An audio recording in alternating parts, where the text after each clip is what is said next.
Nilagang baka. Ayan guys, nilagang baka muna tayo ngayon at magpapawis tayo.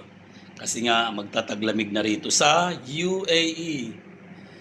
Akala mo lang talaga malamig na, no? So ito, para mas masarap lagyan natin ng patis. So may timpla na siya pero dagdagan pa rin natin ng konti.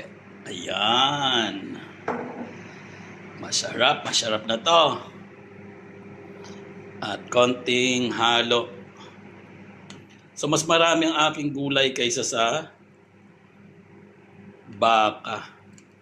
Ayan, kompleto Ricardo yan. May repolyo. Ito, lalaki ng repolyo ko. Mayroon akong string beans. Ayan. At mayroong pechay, may kasamang, ayan, ano yan? Patatas.